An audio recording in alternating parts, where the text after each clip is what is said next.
Allah, Allahu ya Allah, Allah, Allah,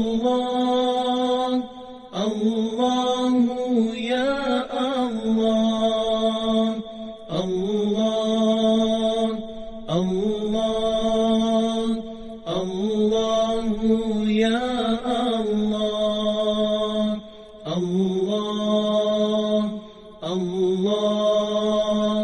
Allahu ya Allah, Allah, Allah, Allahu ya Allah.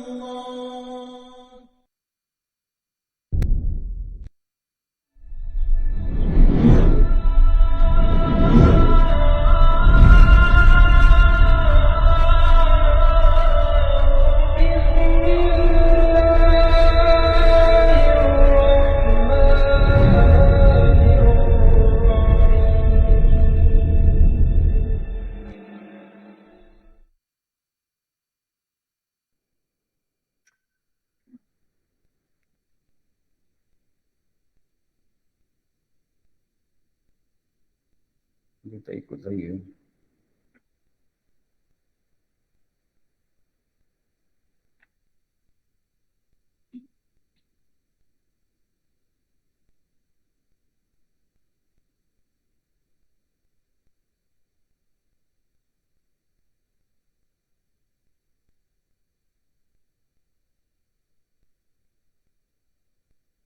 Okay, boleh gerak. Okey. Alhamdulillah kita sambung. Kita baca sampai mana? Rukuk, sujud.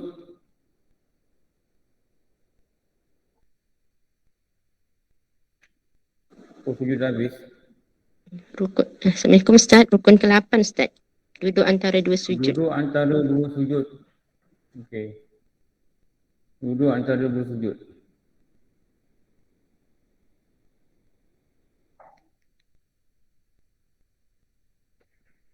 Ramai tak ada. Kenapa kena kuarantin ni? Cuti sekolah. Cuti sekolah tak datang sekolah. Kuarantin tak datang kena kuarantin. Hujung minggu balik kampung. Bila nak mengaji? Ni kalau pergi sekolah je lah. Di kampung Selasa. Pada kampung Rabu. Begitulah. Kenapa Selasa dia belajar? Begitu. Fikir begitu. Sekolah tak apa, tengok online. Online pun ada. Tak tengok online, nanti kelas terlepas. Nanti sujud pandai, duduk antara sujud tak pandai. Satu je tak pandai. Salah buat. Salah buat tak salah, semayang. Penat belajar 12 rukun yang lain. So saya kata kalau boleh sedapatnya jangan miss kelas. Especially bab rukun, jangan miss. Bab sunat miss tak apa. Bab rukun kita miss, kita tak faham, bahaya.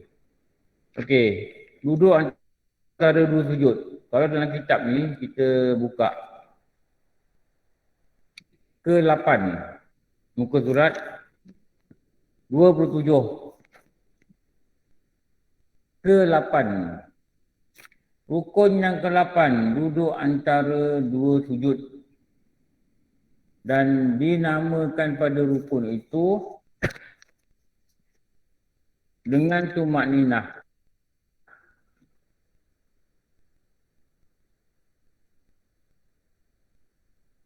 Dengan tumakninah.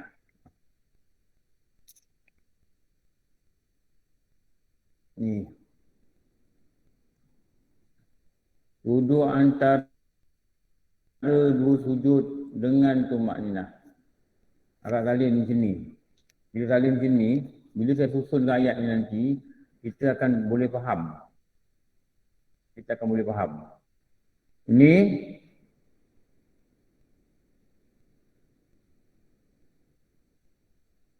duduk ni kita faham. Mula kita kenal dulu sifat dia. Ini perbuatan jasad. Duduk ni perbuatan badan kita. Perbuatan badan kita. Bila dia perbuatan jasad ini, maka kita akan kenal dia. Dia ni kategori dia Bahagian rukun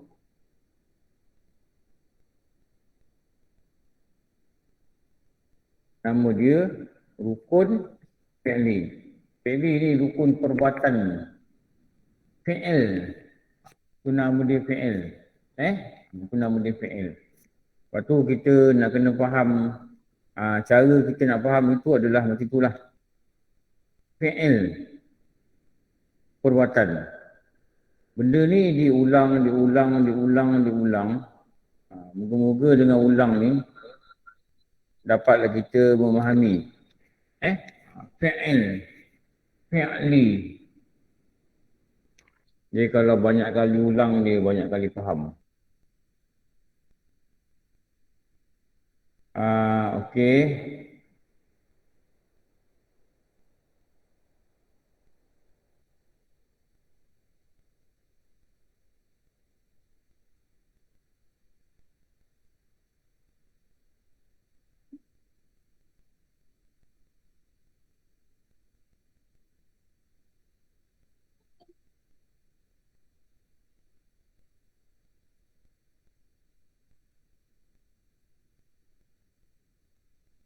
Ni nama dia fi'li.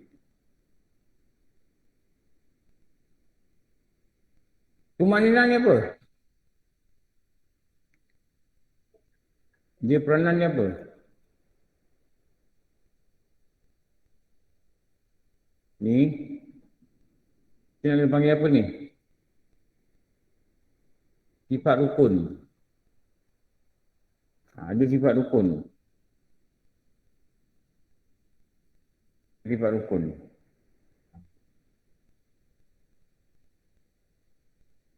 Juga kita kata menjadi syarat kepada sah rukun. Menjadi syarat pada sah rukun.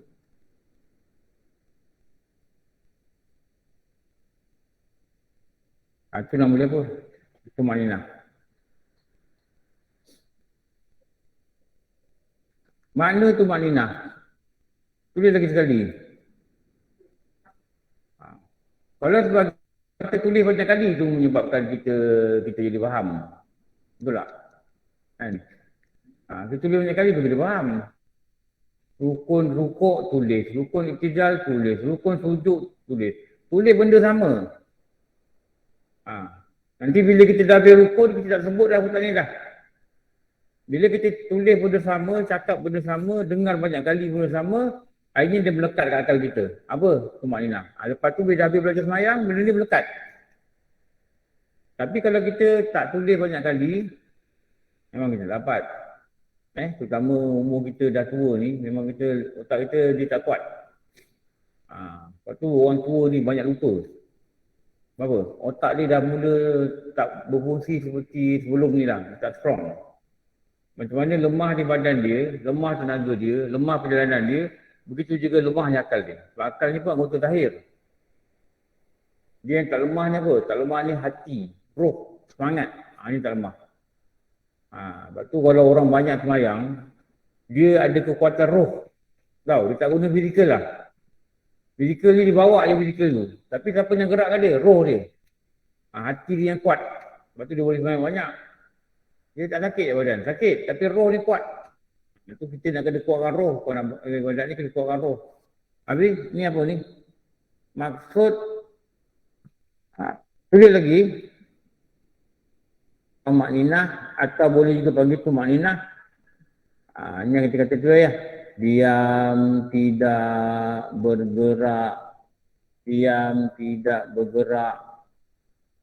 Tenang, tidak bergoncang. Apa lagi kita kata? Tetap tidak bergoyang. Buatlah apa mana pun. Atau pegun selepas bergerak. Ni makna dia. Tulis 5-6 kali dapatlah. InsyaAllah.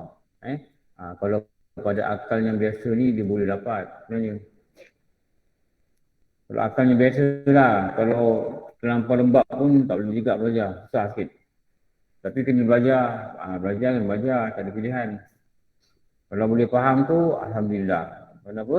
Allah Ta'ala lah yang memberi akal faham. Bukan saya. Allah Ta'ala boleh faham. Okey. Dengan tumak ninah padanya. Tengok kitab. Jangan dipanjangkan ia. Dilakukan lama-lama. Lebih daripada doa yang termaklum. Ini lagi dia kata lagi. Apa dia kata lagi dalam ni? Jangan dipanjangkan ia. Ni. Tulis kat sini. Jangan dipanjangkan sujud. Duduk sujud. Jangan dipanjangkan duduk antara dua sujud lebih dari doa termaklum. Apa doa termaklum? Itulah Rabbi Fili tu. Itu doa termaklum tu. Rabbi Fili warhamni wajibuni. Itu doa termaklum. Tambah lagi. Kerana ia adalah rukun pendek. Ingatlah rukun pendek ni apa?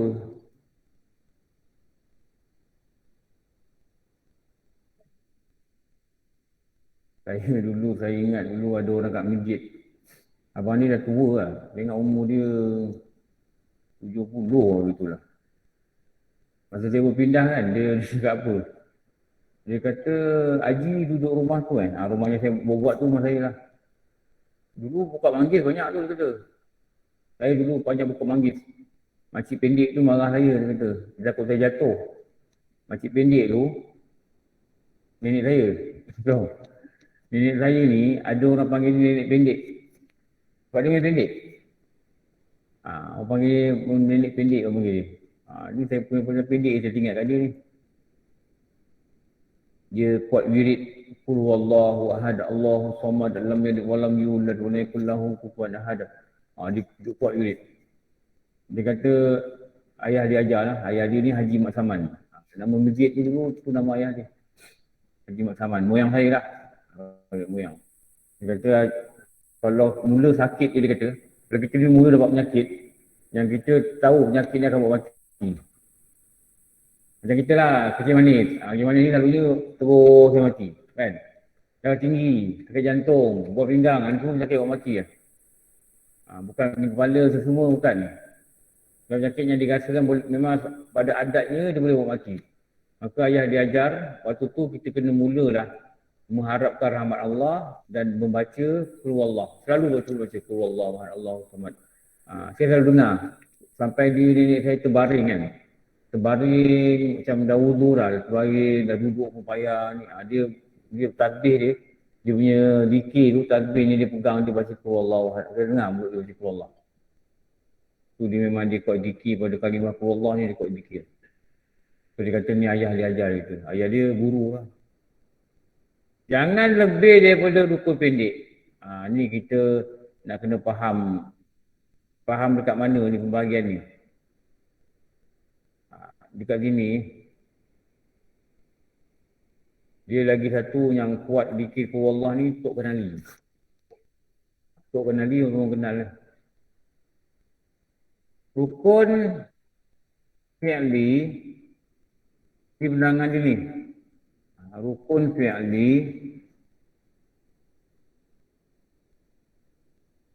dia bagi dua. Tulis banyak kali pun tak apa. Ustaz dah tulis dulu dah, tahun lepas. Tak apa tulis lagi. Ini nama dia rukun panjang. Lepas tu dekat sebelah ni. Sampai al-ilmi fi sudur. Sampai ilmu itu dalam dada. Boleh berhenti tulis. Sampai orang tanya kita, okey. Apa tu maknanya? Kita boleh jawab. Saya ada kitab. Barulah al-ilmi fi sudur. ilmu itu sepatutnya ulama kata di dada. Kalau lagi tak masuk dada, lagi terjatip. Ini rukun pendek.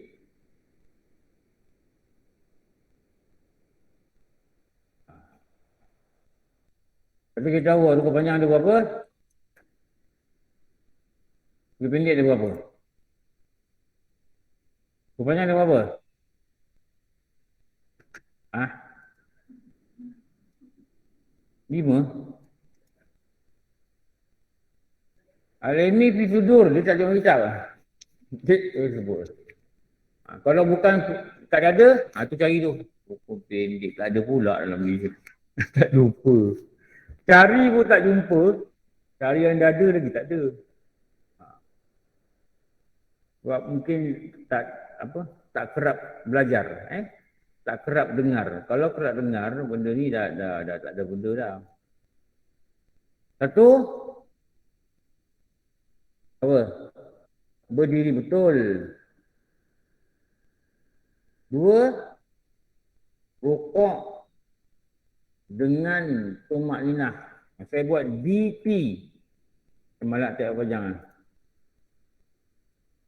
3, apa? Sujud. 2 kali sujud. 2 kali sujud. DP. Apa DP? Daud Tabim. Tumak ninah. 4. Ada 4. 4 apa? Duduk. Saya akhir. Ni.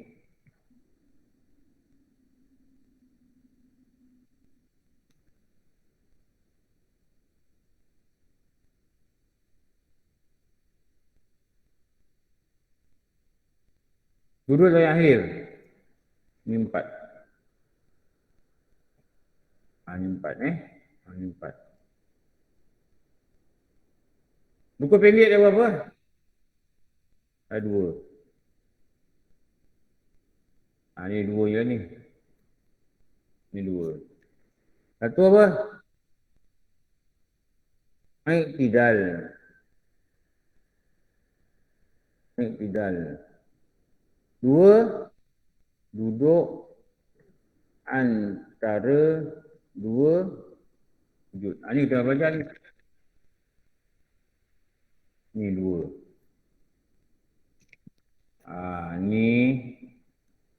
Ni.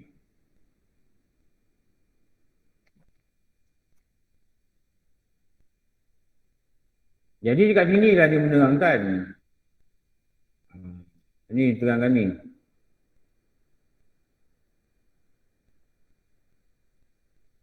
Ni. Rukunnya ni lah yang ceritakan ni. Janganlah dia duduk lama-lama dekat sini ya. Kerana ia rukunnya pendek. Dapat tak? Faham tak ni? Apa perbandingan?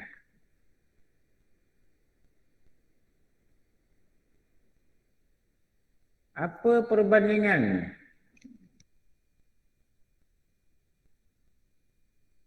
Kita kata rumah dia ni kecil, mesti ada perbandingan. Betul? Banding dengan rumah belah sana tu besar. Rumah ni kecil, kawasan rumah ni kecil.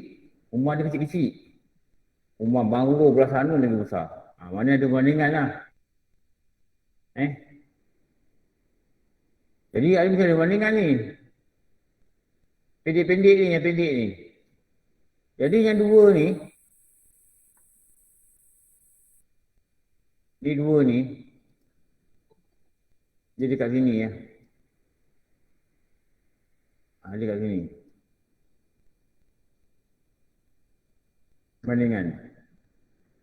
Dia compare dengan apa? Dia banding dengan apa? Ni iktidal ni pun kena taruh dengan tumak ninah. Duduk atau sujud pun kena taruh dengan tumak ninah.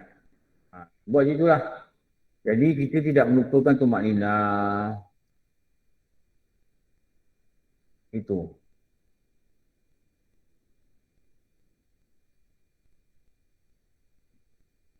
Jadi iktidal ni banding dengan apa? Dengan rukun apa? Banding dengan berdiri. Membaca Fatihah.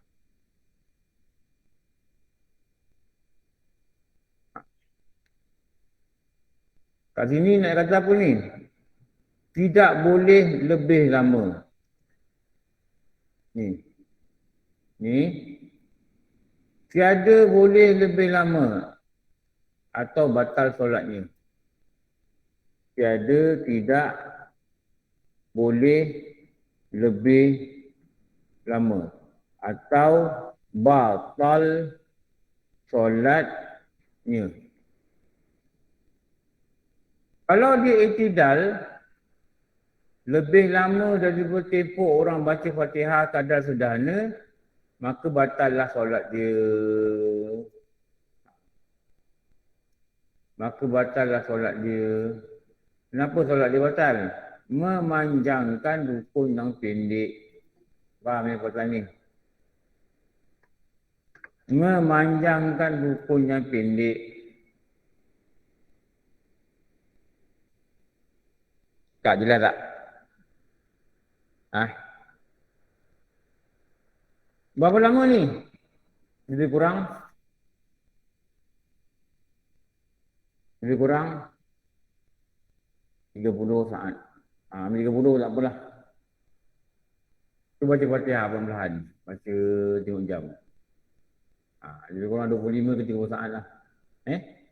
Berdiri membaca Fatihah dengan kadar pada apa? Pada anda dalam kitab.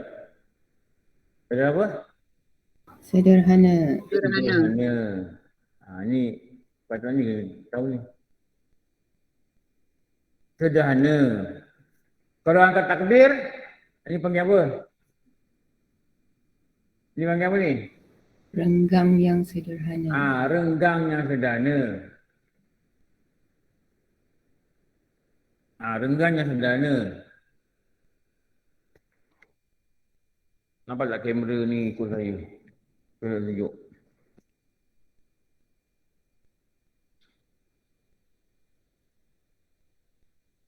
Nampak ikut saya? Saya kalau berdiri nanti kat sini, nanti orang lain boleh tengok lah.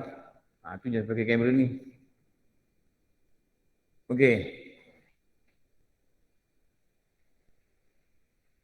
Renggang yang sederhana. Berdiri membaca Fatihah pada kadar yang sederhana. Orang yang takbir, imam takbir, dia takbir, dia tak dapat baca Fatihah pada kadar yang sederhana. Masa, tak dapat masa. Itu nama dia masbuk. Faham? Rakaat kedua, sembahyang zuhur, dia tak dengar imam baca kan. Dia bangun lambat, sakit kaki, bangun lambat. Bangun diri lambat. Bila berdiri aja, baca, tak dapat baca, lambat bangun. Imam dah rukuk. Maknanya rakaat kedua tu, dia dipanggil masbuk. Dia boleh rukuk. Dia boleh rukuk. Ni kena faham ni. Nanti dia belajar kat jemaah. Rakaat ketiga, bangun lambat lagi. Saya awal tu bangun lambat, kaki sakit, bangun perlahan-perlahan bangun. Baru baca alhamdulillah rabbil alamin, baru boleh siratal ladzina an'amta 'alaihim, imam rukuk. Kita kena buat apa? Kita kena rukuk. Kenapa? Nama kita masbuk. Kalau tak rukuk, habiskan juga. Maknanya tak dapat rakaat. Tak dapat rakaat. Kenapa? Kita boleh rukuk, tak rukuk. Itu nak faham masbuk ni. Ramai orang salah faham masbuk. Masbuk ni dia faham apa? Dia faham yang benda ni adalah rakaat pertama saja. Ni yang tak faham.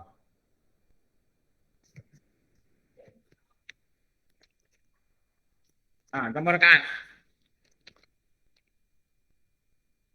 Dia macam ni. Kita ni duduk pada alam. Orang dah makan tak?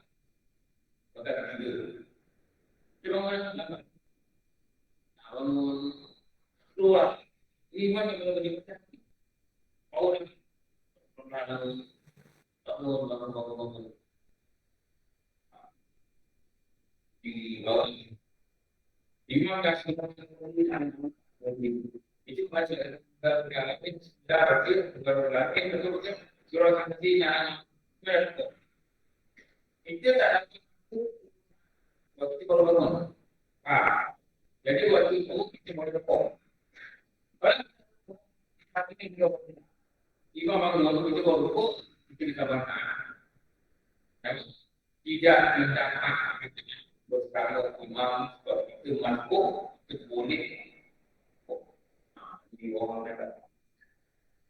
Orang ingat apa? Pertama itu orang jarakan minum. Tapi kalau ada masa ini, tapi tinggal sekarang. Itu boleh saja. Tapi kalau dia sudah akan lebih kita kembali. Imam Umum dia masuk bagi-bagi. Bagi-bagi sudah dia masuk, tapi dia masih lambat. Imam tidak dia masuk bagi-bagi. Imam itu di masjid kita. Imam bangun bisa mengatakan dia dimaafkan pada dulu yang ada. Dapat itu banyak. Maka pun itu banyak. Arti ada tidak lima. Kami yang pun salah. Kami orang salah. Kami orang salah tak faham. Lepas tu kami faham muafiq dengan masbuk. Apa muafiq? Apa masbuk? Muafiq ni orang yang boleh baca Fatihah. Ada masa baca Fatihah. Masbuk ni orang tak ada masa baca Fatihah. Pada kadar yang sederhana lebih kurang 25 ke 30 saat. Lepas tu kita belajar kat jemaah nanti.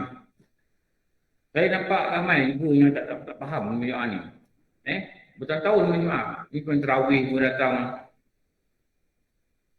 Siapa jalan terawih? Kalau terawih kita dipanggil muafiq. Kenapa muafiq? Imam bangun baca Fatihah, lepas tu baca surah. Kita ni tunggu dia baca Fatihah. Lepas tu baru dia baca Fatihah, baca surah, dia baca Qul Allah. Cepat dia baca. Kita ni kena rukuk tak kena rukuk? Tak kena rukuk. Kenapa? Kita ada masa. Kenapa ada masa? Tadi dia baca Fatihah. Panjang kan? Daripada Fatihah sampai Qul Allah. Apa panjang masa ni? Lebih daripada 30 saat.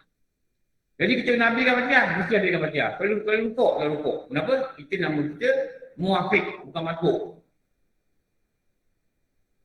Ya Allah, banyaknya perkara dalam solat yang kita tak tahu tau. Ni orang pergi cuti-cuti ni, zaman kasar. Ramai orang tak faham. Adanya balik kampung seminggu, sampai kampung 3 hari dia jamak, 4 hari tak jamak. Tak boleh. Tak boleh. Saya pukul 5 suku ni saya nak ajar jamak kasar online. Tak boleh ikut-ikut lah. Ini bacaan kali kedua lah. Kalau kita balik kampung, hari Senin, balik Kota Baru lah katakan, jarak dah cukup kan. Kita kata hari Ahad nak balik sini. Sampai kampung tak jamak. Tak boleh. Bukan jamak 3 hari, tak boleh jamak langsung. Kalau nak balik kampung, anak tanya, "Mak, berapa lama dah duduk kampung ni, Mak?" Tak pasti lah. Tak pasti, sampai kampung, tak jamak. Kenapa? Tak pasti. Tak pasti. Sampai kampung tak jamak.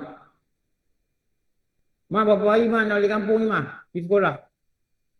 Tak pasti lah, tapi rasanya duduk kampung 4 hari lah.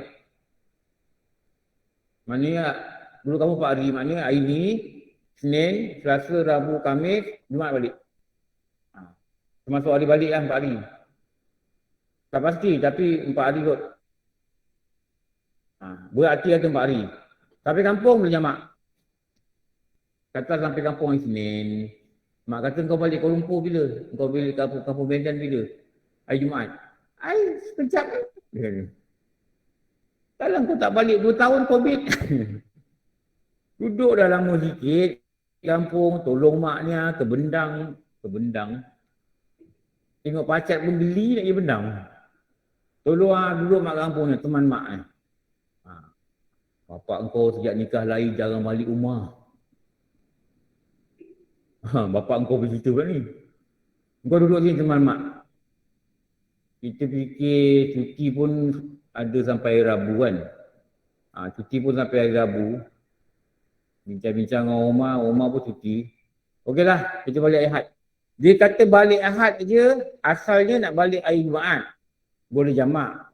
Sampai kampung, boleh jamak. Bila dia kata okeylah balik hari Jumaat, waktu dia cakap tu tak boleh jamak dah. Faham tak benda ni? Benda kita cakap. Dia cakap je, tak boleh jamak dah. Kenapa? Dia dah niat untuk bermukim. Itu nama mukim. Tu dia kata ramai orang jamak kasar tak erti. Dia tak nak jalani perjalanan kitab. Dia tak nak menjalani perjalanan kitab. Sebab tu dia banyak benda dia tak faham. Dia tak erti. Apa maksud datang sini 5 hari? Apa maksud berat hati macam mana? Apa maksud kau tak ada niat masuk kampung macam mana? Apa maksud masuk karya macam mana? Apa maksud bila mula safar macam mana? Semua tak erti. Tapi balik kampung selalu sayang. Sayang tak ada ilmu. Kenapa? Itulah saya kata tadi. Tidak belajar kitab. Tak belajar kitab. Ilmu ni kat kitab. Kalau kita touch and go, celup sini, celup sana, memang tak dapat. Dengar cakap saya. Benda ni bukan mudah. Benda ni bukan mudah. Okey. Lepas tu, duduk antara dua sujud. Duduk antara dua sujud. Dia nak banding dengan apa? Ni banding apa ni?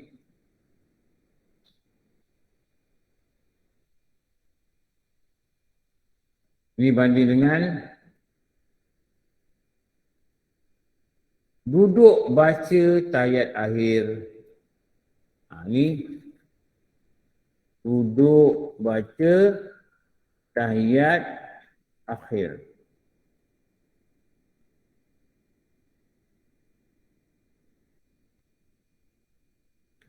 Ni.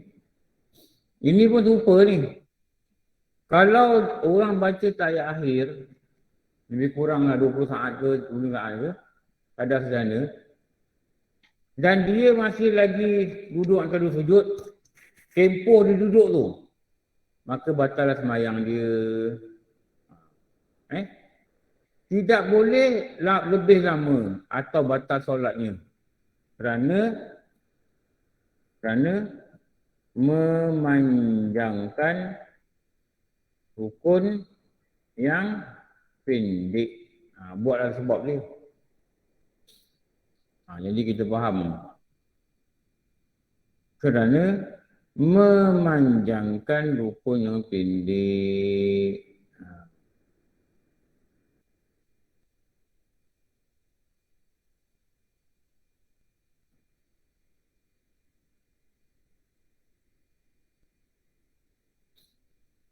Ni.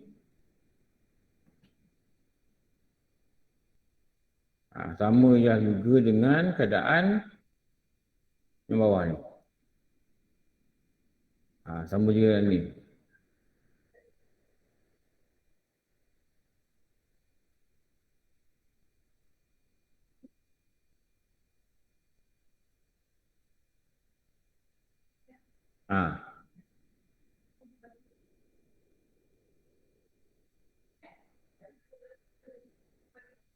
Tak apa.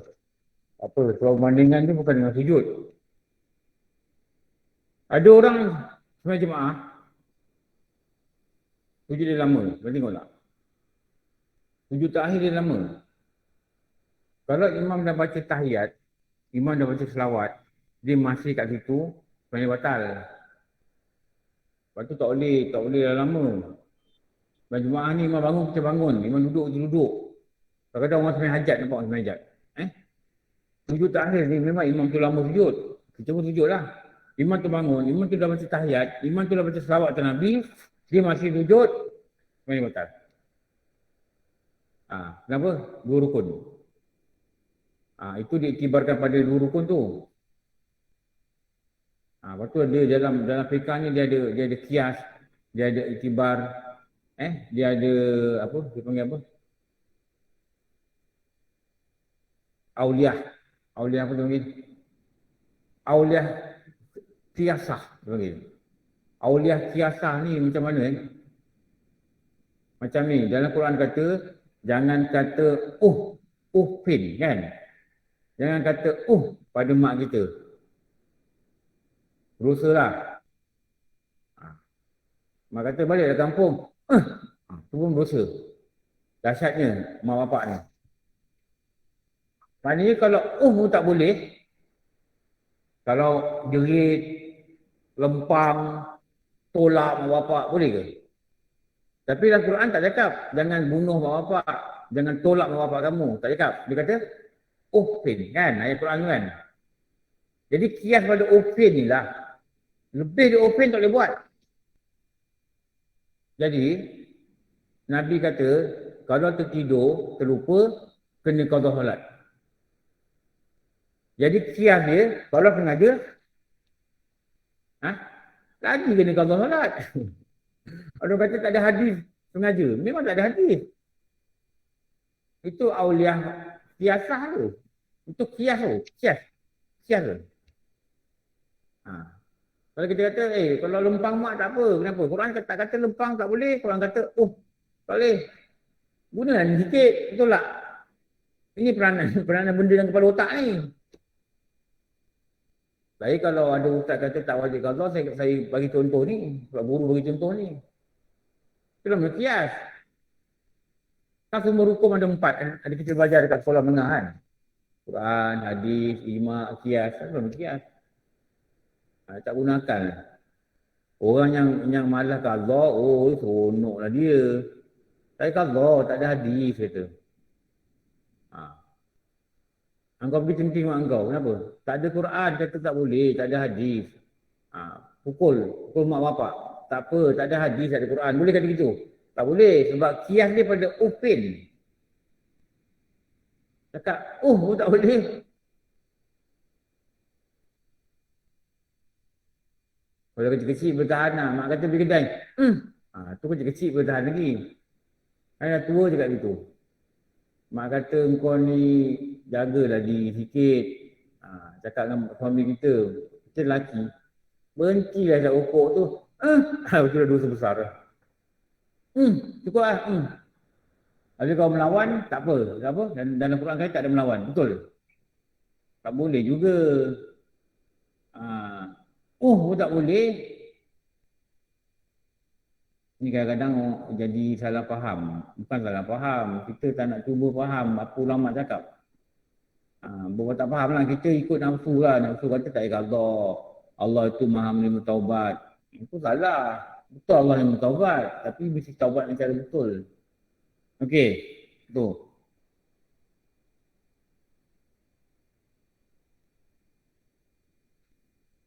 Sekiranya dipanjangkan. Dalam kitab kata. Duduk lama-lama. Lama duduk.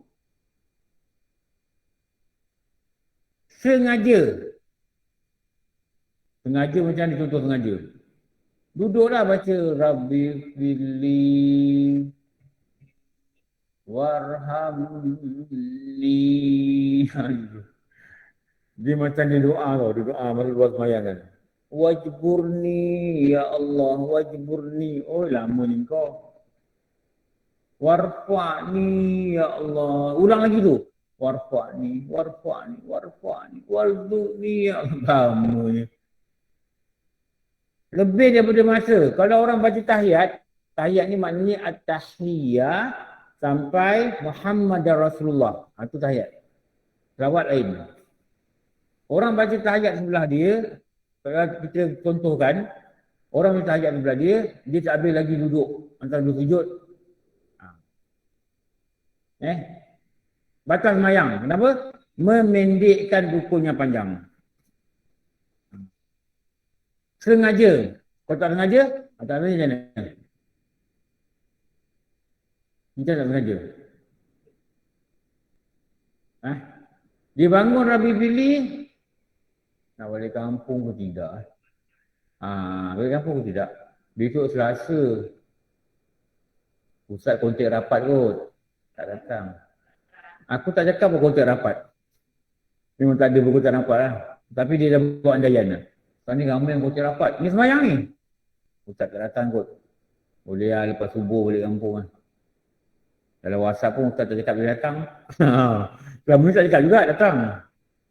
Pantau Ustaz di Kuala Selangor kot, ambil anak dia. Oi, macam-macam angan-angan yang perotak dia. Lagipun dengan COVID, kes banyak ni, 30,000 ni. Nak dapat pergi ke tidak eh. Mulut baca Rabi pilih. Hati jadi Dr. Sri Nur Hisham. Berapa kes eh? Oh, jadi KJ. Lamanya dia duduk. Dan dia lupa dia tengah semayang. Itu batal? Tak batal. Kenapa? Tak sengaja. Tak sengaja. Kadar sempat membaca tasyahud. Tasyahud ni apa? Tahiyat. Kenapa dia panggil tasyahud? Ada kitab panggil tasyahud macam kitab ni. Kenapa? Dalam tahiyat tu ada apa? Kenapa panggil tasyahud? Ada? Syahadah. Asyhadu an la ilaha illallah. Ada kitab kata membaca tahiyat. Ada kitab kata membaca tasyahud. Kenapa kitab baca tahiyat? At-tahiyyah. Itu ada tahiyat tu. Tahiyat ni maknanya ucapan penghormatan.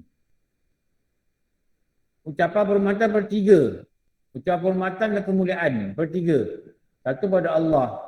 Satu pada Nabi Rasul. Satu pada orang-orang soleh. Itu ucapan tahiyat ni. Itu makna ucapan tahiyat. Jadi ada ucapan tahiyat. Ada ucapan tahiyat. Jadi perbandingan dia duduk atau sujud tu jangan lama-lama. Kadar sempat. Jangan duduk tu kadar dia duduk lama-lama ni kadar sempat. Maknanya sempat orang baca tahiyat. Kita jangan kata tahiyat akhir lah. Bagi tahiyat cukup. Kita kata tahiyat. Sebab apa? Tahiyat awal dengan tahiyat akhir, bacaan mana panjang? Dia tanya dia sekali. Tahiyat awal dengan tahiyat akhir, bacaan mana panjang? Sama panjang. Sama panjang. Bukan tahiyat akhir. At-tahiyyat sampai Muhammad Rasulullah. Itu baca tahiyat. Allahumma salli ala Muhammad ke, itu bukan baca tahiyat. Itu apa? Itu selawatan Nabi. Akak nanti kalau ambil tauliah, kalau soalan ni keluar, kadang-kadang ustaz ni saja nak tengok kita. Akak, tahiyat akhir, tahiyat awal mana panjang? Oh, tahiyat akhir. Gagal. Bukanlah gagal, maknanya seorang tu nak jawab lah. Jawapannya sama panjang. Kenapa nama awal dan akhir? Sebab dia duduk dekat mana. Kalau dia duduk tu nak sambung lagi sembahyang, bacaan tahiyat tu nama dia awal pada 2 rakaat. Faham? Kalau dia baca ni depan ni tak ada baca, tak ada bangun dah, nak salam, itu nama dia duduk tu nama dia tahiyat. Tahiyat akhir. Itu je nama dia awal akhir. Tapi bacaan dia sama. Cuma nama dia bergantung pada duduknya kita dekat mana. Tu nak kena faham betul-betul lah. Faham betul lah. Comparison, perbandingan adalah duduk membaca tahiyat. Kalau tak datang belajar pun tak erti lah. Betul lah cakap. Datang belajar pun tak erti kadang. Bagaimana pada rukun yang lain, begitu juga duduk antara dua sujud ini dilakukan dengan qasad. Tu dia nak cakap apa tu? Sambung. Buat kat kata lain.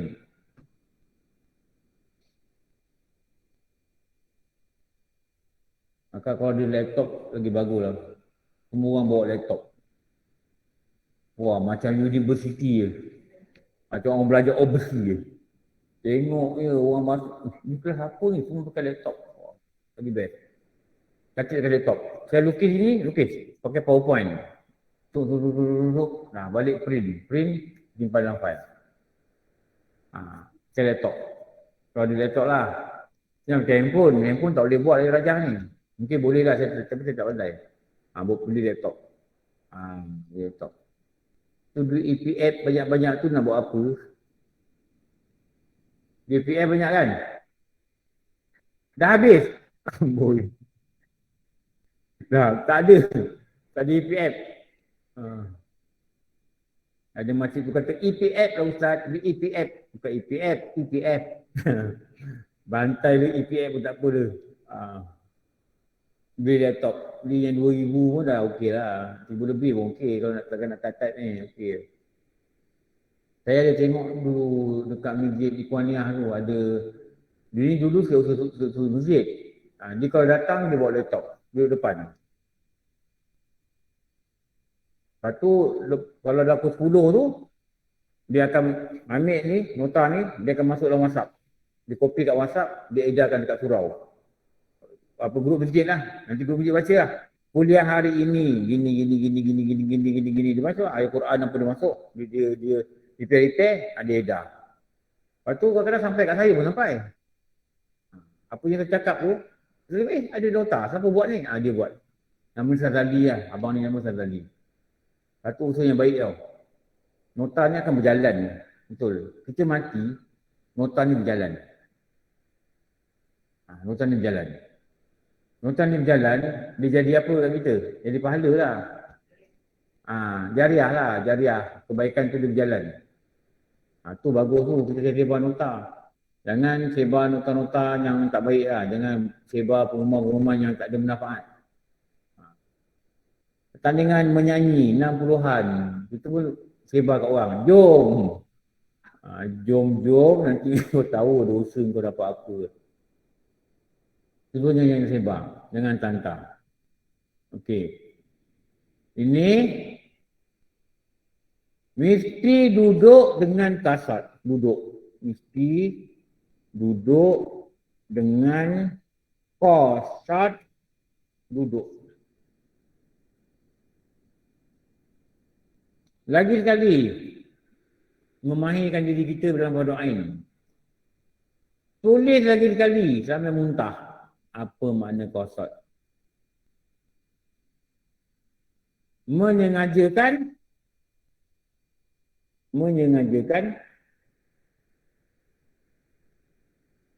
perbuatan.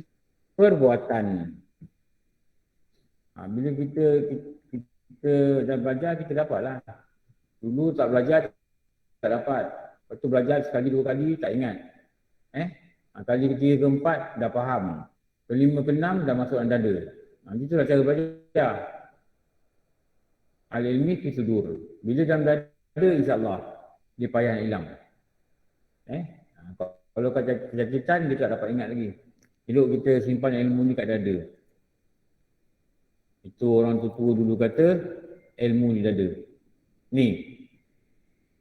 Jadi, sebab dia kata, mesti duduk dengan kasat duduk. Jadi, ini nama apa ni?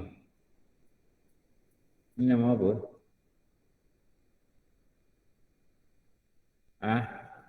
Ini nama apa?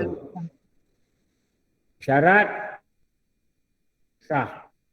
Atau syarat atas rukun. Keluar balik kata tu, syarat rukun. Ada makcik kata pening lah Ustaz. Apa nak pening makcik? Ikut je lah. Makcik tak nak ikut pula Ustaz lah. Penat nak salin. Makcik tak payah tak salin. Tangan lenguh ni nak salin. Dengar je. Makcik dengar pun penat. Dengar penat tak boleh buat apa. Telinga penat je dengar. Dengar pun penat, tak salin pun penat. Macam mana belajar tu? Tu sebab belajar lewat. Belajar usia yang lewat. Tak apalah. Better late than never.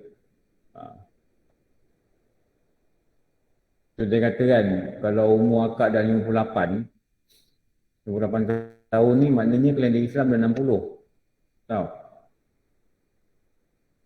Nabi kata umur umatku 60 ke 70. Maknanya 60-70 ni boleh mati bila-bila lah. Kalau umur 58 dah jadi, suruh cucu nyanyi. Selamat hari jadi, nenek bila-bila boleh mati. Ikut hadis Nabi, bila-bila boleh mati. Cucu nyanyi lagu itu. Sebab apa? 58 ni 60 dah. Anytime. Tengah belajar, tengah balik kelas, perempung. Tumbang habis. Cucu nyanyi lagu tu. Tak payah tahu lilin 58 petang. Yang panjang sampai dapur dah keciuk. Beli kek tu kering, taruh lilin. Bila makan, cucu kata, "Nek, kek ni sedap moist lembab Mana tak lembab, nenek masuk dalam. Nenek tak ada gizi. Tak payah. Nyanyi itu je. Selamat hari jadi, bila-bila boleh mati. Kalau ikut hadis Nabi. Padu Ain tak faham lagi. Tak imbang kan? Tauhid masih tak erti. Tauhid tak erti. Tumaninah bahawa ini faham. Tapi bila-bila boleh mati, patutnya kita ragu kan. Sebab tu adalah kadang-kadang orang tanya kita kan, tak umur berapa? Saya kata saya tahun ni, hujung tahun ni 59. Oh, it's just a number dia kata lah. Pada dia, it's just a number, pada saya bukan. Saya ni kalau ikut hukum, 61 umur saya. Saya dari Islam lah. 61. Saya dah masuk zon yang Nabi cakap. Patutnya apa? Lebih banyak amal. Itulah. Kenapa? Dah masuk zon. Lebih giat mengajar. Kenapa? Dah masuk zon. Zon apa? Bila-bila boleh mati. Ini dah bila-bila boleh mati, masih lagi cari tudung pesen baru. Cari lagi jubah pesen baru. Jalan ke sana ke sini melahu. Tahu melahu tak? Tahu melahu? Tahu tak melahu ni apa? Dia tak ada kerja duduk kampung melahu. Duduk kampung melahu. So orang apa cakap tu? Orang apa cakap tu melahu ni? Orang Melaka. Orang Melaka cakap. Bukan ada kerja tu, melahu. Jalan sana pergi kedai balik merayap pergi lepak sana balik ni budak muda lah. Mak ni marah. Bukan ada kerja tu melahu. Saya pun tak pernah dengar dulu, dah lama saya dengar apa benda makcik dia kata melahu. Masa tu saya pergi takbir raya dengan arwah adik ipar saya, raya kat kampung. Kampung rumah kan Melaka kan. Jadi adik ipar saya tanya mana kawan dia lah. Dia ni budak sekolah tinggi, bapak dia kata budak sekolah tinggi. Mana nak duduk di rumah? So adik ipar dia tanya, dia dah kerja ke pakcik? Mana kerja? Melahu sana sini. Tu saya fikir tu saya adik ipar dia. Melahu tu apa? Ni dah pencen jangan melahu-lahu. Pergi. Kalau nak pergi jalan, niatkan musafir. Dalam musafir tu banyakkan doa. Malam-malam kat hotel bangun. Pukul 4 ke 5 ke bangun. Bangun, sembahyang tahajud, doa. Doa dia lagi kuat daripada doa kat rumah. Kenapa? Musafir. Dekat dalam perjalanan tu banyak zikir, banyak doa lelaki. Apa-apa hajat kita doa lelaki. Kenapa? Musafir. Janji jangan pakai itu benda haram, kereta tu jangan benda kereta yang haram, dibeli dengan cara haram. Kalau kereta dibeli dengan cara riba, itu dah benda kereta dibeli cara haram. Jangan yang dipakai itu haram, yang dimakan itu haram. Rasulullah kata, makbullah doa. Kalau tidak, Rasulullah kata apa? Ada orang musafir, badannya berdebu. Dan dia berdoa, Ya Rabb, Ya Rabb. Bagaimana Allah nak makbulkan doa dia? Kalau makanan dia haram, kalau pakaian dia haram. Pakai ni bukan maksud pakai ni je. Apa-apa kita pakai lah. Kau pakai kereta apa? Akan pakai kan? Kau suami kau pakai motor apa? Akan pakai kan? Jangan itu sumbernya haram. Hatta kalau musafir sekalipun, tak mahu doa. Itu Nabi kata dalam hadis. Jaga-jaga sikit. Okey. Maka jika ia sedang sujud, tiba-tiba ada orang memanggilnya, Ia pun angkat kepala kerana nak tengok orang itu. Lepas itu terus dijadikan duduk antara dua sujud. Nescaya tidak memadai. Kenapa tidak memadai? Maksudnya tidak sah. Kenapa tidak sah? Tanpa qasad. Itu dia qasad. Tanpa qasad. Ada orang tak faham. Dah habis buat ukur ni WhatsApp. Ustaz, saya ni pelan-pelan saya tak reti qasad. Kalau tak faham qasad, cuba tanya dengan kawan-kawan. Kadang-kadang dalam handphone ni nak cerita payah. Nak kena type benda panjang. Lagi panjang lagi orang tak faham. Cuba tanya dengan kawan. Qasad ni apa? Apa contohnya qasad? Apa contoh tak berqasad? Dulu kalau Ustaz Masyudi, dia dah jabat saya. Dia ajar Minhajul Amidin. Ustaz Masyudi ni, dia ni dulu lah. Sekarang saya tak tahu, saya lama tak jumpa dia. Dia ni ahli lembaga fatwa ni Selangor. Dia kata, panjat ni, pokok kelapa, itu qasad. Pergi belakang punduk, panjat pokok kelapa. Panjat dipegang, pegang, itu qasad. Terlepas, itu tak qasad. Itu dah kalau faham ni, itu mudah ni, tak qasad. Kita qasad, kita bangun untuk duduk. Kalau kita bangun, niat nak tengok siapa panggil kita, lepas tu, duduk terus lah sebab dah bangun. Dia tak qasad. Kenapa? Qasad dia nak tengok siapa panggil dia. Atau dia terkejut. Dia tengah sujud, lalu tikus tengah-tengah. Pernah kena tak? Mau pingsan, kencing. Saya dulu dekat Negeri Sembilan. Kelas agama lah. Kuliah subuh. Duduk bersila. Duduk bersila. Ada kawan saya ni, dia pegang tasbih. Dia duduk macam tu lah, tangan dia gitu. Ustaz kata jangan tidur. Jagalah kejap. Tidur balik. Tikus, tahu, besar. Tikus hitam kilat. Lalu kat perempuan. Orang perempuan, menjerit. Dia pun tak jaga ni. Saya duduk belah mana? Nampak dia.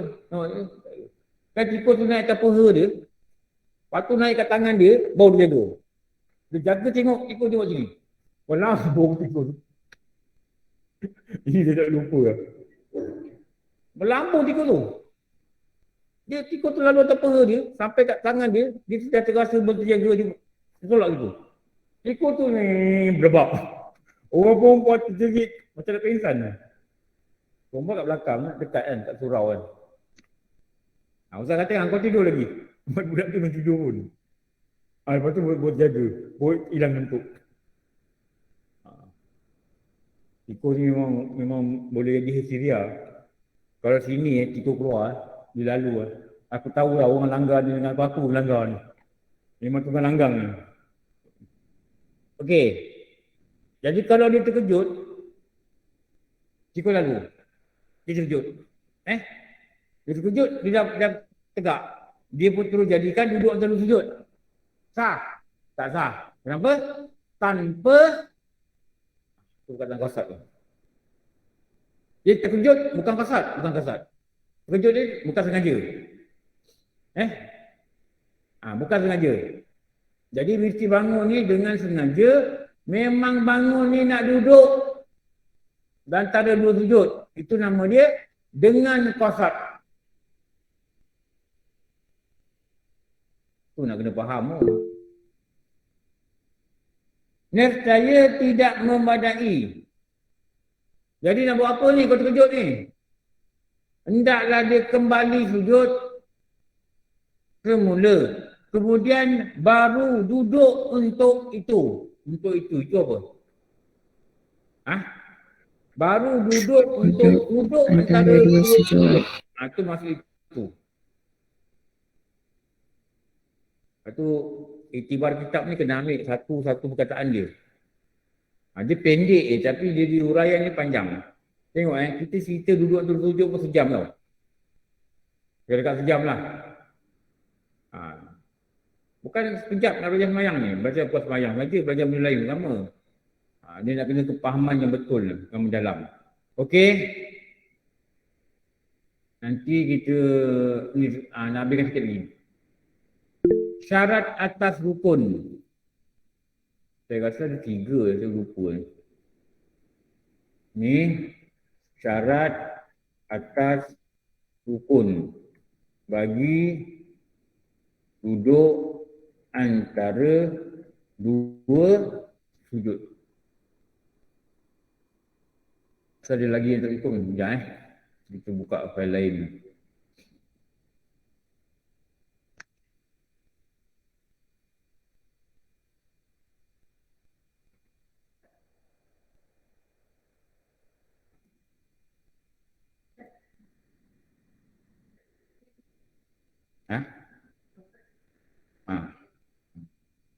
Dia orang sama lah. Cuma digunakan di lain-lain keadaan kan. Tapi kalau kita nak kata sama tu, kita boleh kata sama.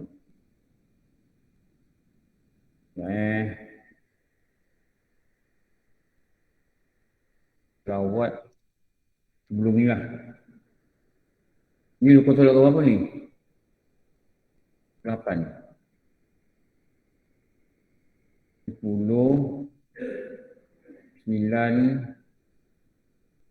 8. Ni.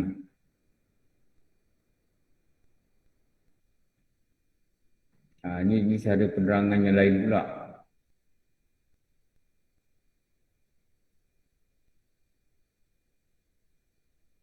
Ni. Tambah ni boleh ni. Kalau nak ambil ni boleh juga. Tapi sama je. Okey, ambil ni. Ambil ni Ambil ni.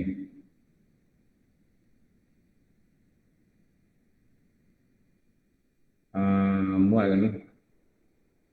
Tak muat ni. Kat sini lah. Ni.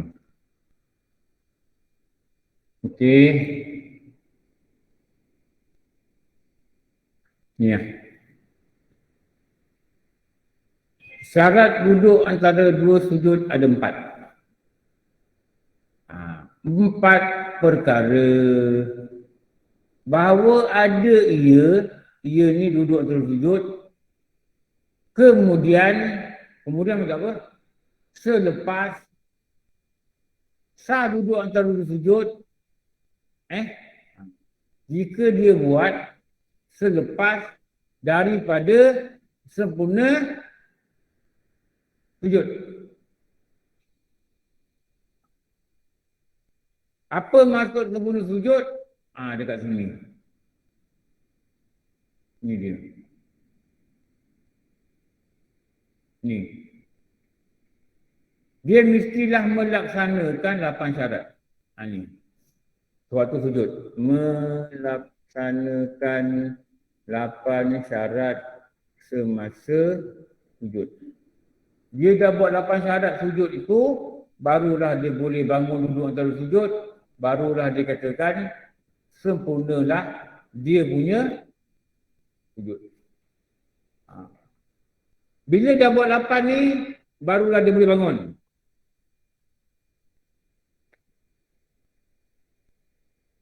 Baru boleh bangun. Kalau sujud ni 8 syarat ni, ada benda dia tak buat, dia bangun, sujud tak sah lah. Apa 8 syarat? Tengok dekat sujud pula. Turun sujud setelah sempurna iktidal. Turun sujud dengan meletakkan 7 anggota sujud ke bumi. Meletakkan dahi ke bumi dengan keadaan tiada berlapik. Menekankan kepala sekira-kira ada kapas, kejat ia. Dada dengan kepala lebih rendah daripada punggung. Tidak sujud dia pada benda yang bergerak dengan bergerak musalli. Turun sujud dengan qasad, sujud. Ada tumaninah pada sujud. Aku ni macam ngajar bertadika. Tak sembahyang masuk neraka. Sembahyang masuk syurga. Dah hafal kan? Dah? Oh, bagus dah hafal. Cuba sebut apa ni? Nanti kita. Buatlah macam ni. Buat apa? Nah, boleh kan? Boleh Zat. Kami tak nak sebut kami riak Zat. Kami nak jaga hati Zat. Kami proses menjadi isteri yang soleha ni, dia jaga hati. Lepas tu saya tengok ramai orang tak jawab. Tapi nampaklah dia punya emas tu kemak kamit kan. Tak tahu ada muak ke apa, tak tahu lah. 8. Al-ilmi fi sudur. Dalam ni. Bukan fi sutur. Bukan dalam kitab. Transfer masuk sini. Transfer masuk sini. Kalau masuk sini, selagi ada roh, selagi ada nyawa, dia ada alam. Dia jadi cahaya yang dada kita lah. Boleh apa kan? 8. Sempurna sujud yang pertama. Kenapa dia sujud yang pertama? Sebab duduk tahiyat nanti sempurna sujud yang kedua. Sebab datang dia sujud kedua. Duduk antara dua sujud datang daripada sujud pertama. Duduk tahiyat datang daripada sujud kedua. Ini pertama kedua ni. Kalau dia kata pertama, mesti ada kedua. Betul apa kata pertama? Betul? Mesti ada yang kedua. Kenapa nak kena tunggu sempurna 8 syarat sujud baru boleh duduk antara dua sujud? Kenapa? Memelihara ia akan tertib. Tertib ni salah satu rukun solat. Dia jatuh kategori apa?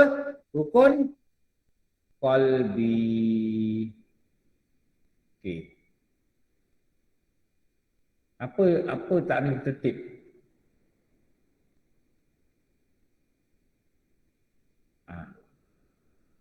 Apa tak ada tertib? Ini sebut banyak kali tertib. Apa tertib?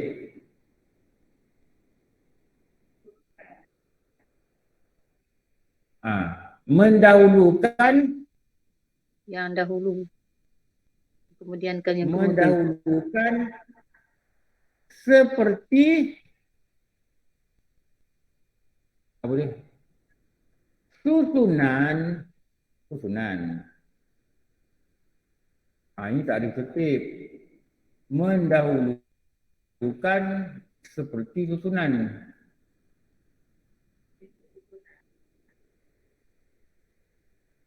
Okey.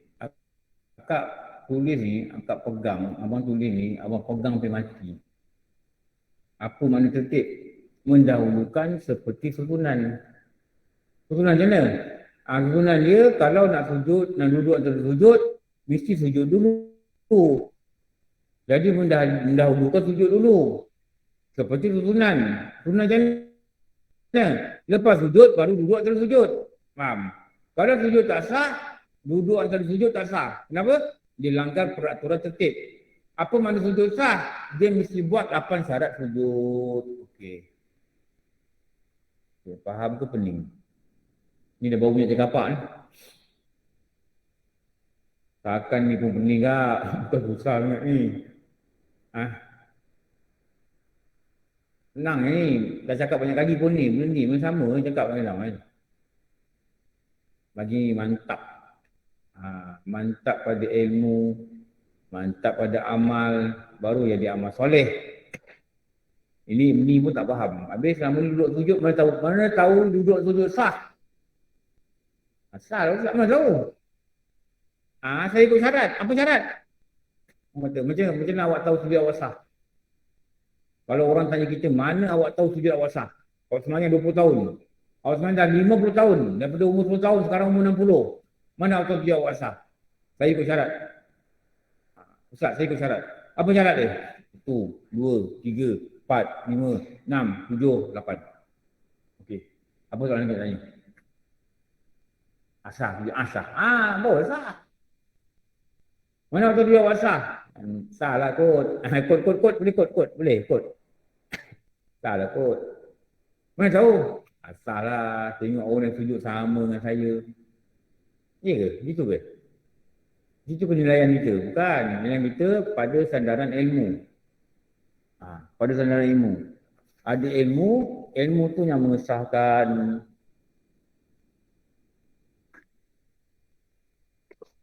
Ni apa pasal lah bateri low ni?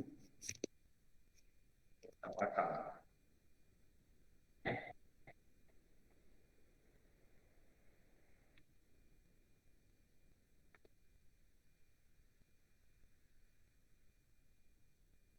Itu ada budak yang datang tu dia buka dalam whiteboard.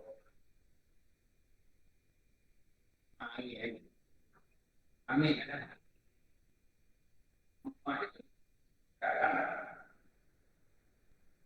Sakit. Mereka COVID. Ujung dah. Ya, pelan ni pun dah lama kan. Dah ramai dah orang dah pelan ni.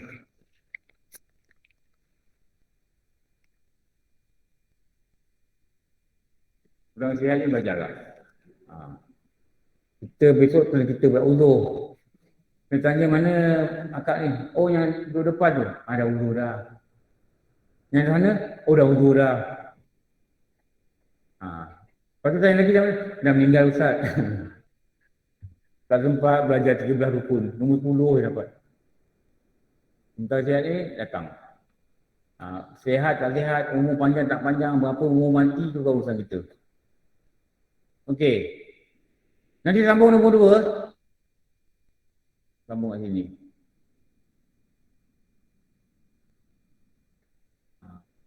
Tak apa kalau nombor 1 tak apa. Saya dah cerita pasal tertib ni. Saya cerita lagi sikit.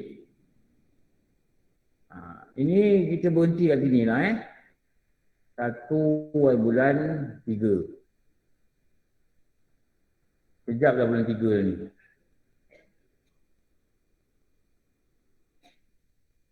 Sini lah, tanda sini. Sambung.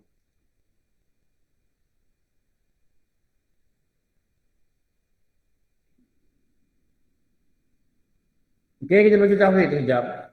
Sallallahu rabbuna ala nuril mubin Ahmadal Mustafa Sayyidil Musallin wa ala alihi wa sahbihi ajma'in Allahu wujud qidam baqa mukhalafatuhu lil hawadisi qiyam bin nafsihi wahdaniyah Qudra iradah ilmun hayyun sama basar Kalamu qadiran muridan aliman hayyan sami'an Allahu basiran mutakalliman.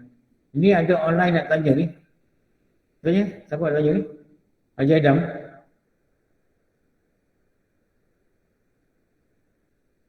Haji Adam nak tanya ke? Ustaz, saya nak tanya pasal berkenaan solat tadi. Ya. Yang Ustaz kata tak dapat rakaat tu, tak sempat kita rokok bersama dengan imam. Adakah kita tak dapat rakaat itu ataupun tak dapat rakaat bersama jemaah pada rakaat itu? Rakaat itu? Pada rakaat itu. Maknanya kita perlu tambah lagi 1 rakaat ke ataupun? Tambah 1 rakaat. Oh, kena tambah 1 rakaat lagi. Okey, saya faham. Okay. Terima kasih Ustaz. Okey, tauhid.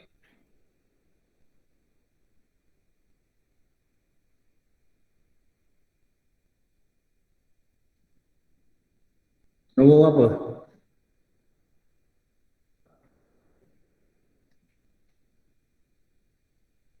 Bab 23 Ustaz. 23? Bab 3? Ya Ustaz. 43. Oh, banyak dah nota ni. Berat dah komputer ni. Lepas beriman kepada Allah, kita akan belajar beriman pada malaikat. Apa Rasul? Ini semua nota ni dah ada ni. Datang je lah insyaAllah kita baca perlahan. Doa lah, semoga sihat badan, dapat belajar.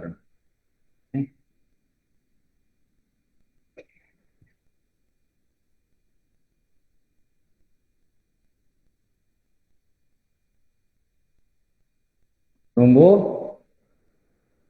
43. Mencari ni. 40. Dia ada 49.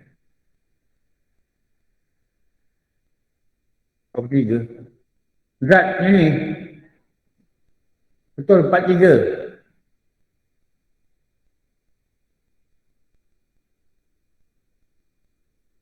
Kopi ni.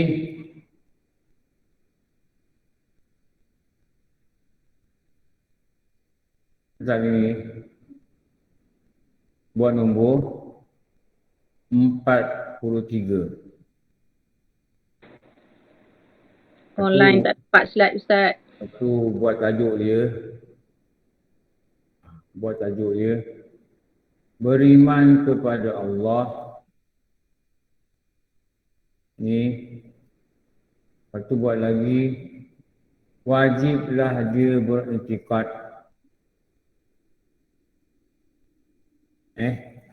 Wajiblah dia beriktikad.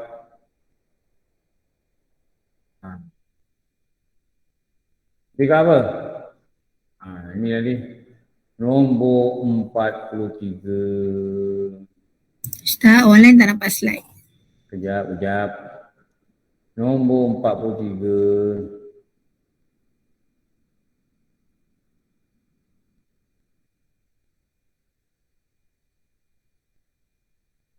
Okey.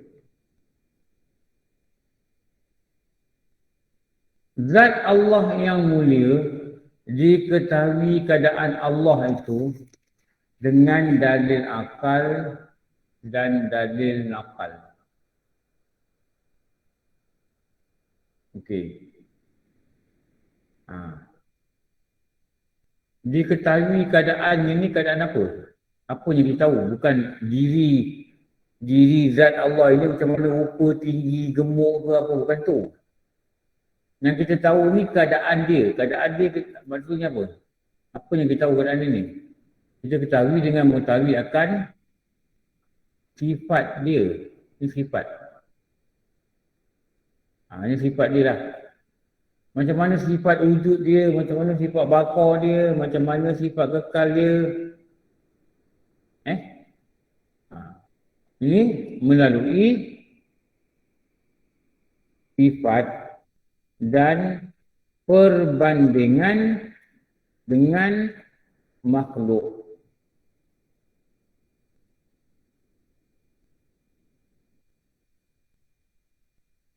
Tak faham? Melalui sifat Allah. Melalui sifat Allah dan perbandingan dengan makhluk. Ni. Dengan dalil akal dan dalil nakal. Atau kita sebut dalil akli dan dalil nakli. Apa dia dalil akal ni?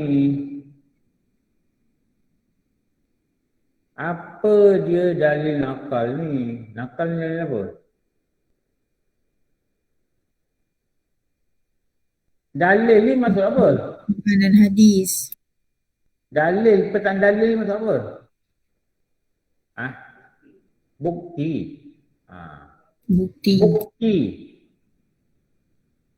Bukti dia apa? Ni bukti dia. Jadi dalil nakal ni, dalil yang diambil dari Quran, lagi hadis, lagi ijma' ulama. Ijma' ulama. Ijma' ulama pun kalau babak yang sepanjang dia kata ijma' ulama juga dikatakan sebagai dalil nakal. Ni. Dalil akal. Ini duduk masjid belajar tauhid dari akal dan akal kita reti. Macam mana duduk masjid belajar apa kat masjid?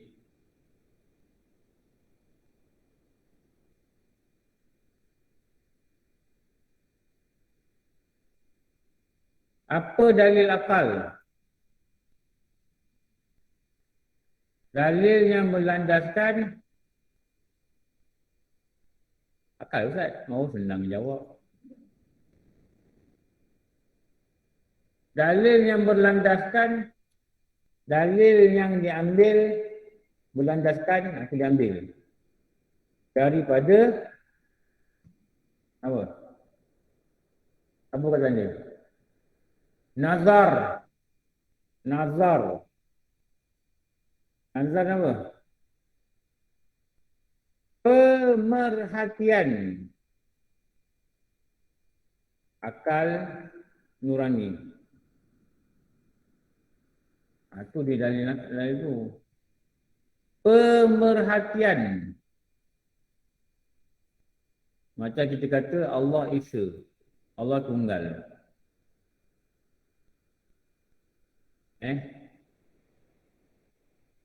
Kita kata Allah Esa. Allah Tunggal. Dalil nakal dia apa? Dalil Al-Quran dia apa? Dalil hadis dia apa? Apa dalil dia? Paling mudah apa dalil dia? Allah itu Esa. Qul huwallah. Qul huwallahu ahad. Katakanlah wahai Muhammad, Allah itu Esa. Itu dalil nakal. Dalil akal, dia mengajak kita berfikir. Nazar. Dia mengajak kita berfikir. Memerhati. Melihat. Kalau Allah itu dua, macam mana pula? Tak terima akal. Tak terima akal. Kalau Tuhan itu dua, tak terima akal. Tuhan ni kata hujan, Tuhan ni kata panas. Macam mana? Tuhan ni kata bumi ni bergerak macam ni. Tuhan ni kata tak nak aku dah macam ni. Boleh? Mustahil. Tuhan ni kata dia mati hari ni. Tuhan ni kata dia tak mati. Akal pun kata tak terima. Betul. Setelah akal itu memikirkan, dia tak landai Al-Quran. Dia fikir pakai otak. Otak apa? Akal nurani ni apa? Akal yang ada cahaya, akal sempurna lah. Kalau akal itu dikuasai syaitan, memang dia tak kata itu. Akal nurani ni, itu nama dia akal nurani. Guru-guru kata akal nurani. Bukan akal syaitan, bukan akal nafsu, bukan akal dolalah, bukan akal bid'ah, tapi akal nurani. Dolalah ni sesat. Bukan akal bid'ah yang membawa benda-benda yang pelik-pelik dalam agama. Bukan akal tu. Tapi akal apa? Akal nurani. Dia akan berkata, tak mungkin. Jadi dia menjadi dalil akal bagi sifat Allah yang bernama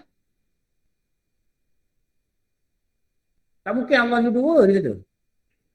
Dia menjadi dalil akal bagi sifat Allah yang bernama Esa Wahdaniyah. Sebutlah sikit nama dia. Esa tu terjemah dia. Betul tak? Wahdaniyah. Jadi Wahdaniyah ni dikenal dia sifat Allah ni. Dia kenalnya kedudukan Allah ni. Dia ketahuinya dengan dalil akal. Contoh dari Wahdaniyah ni lah.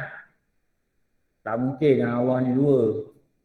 Jadi kalau kenyataan Allah dua ni dinamakan mustahil akal apa?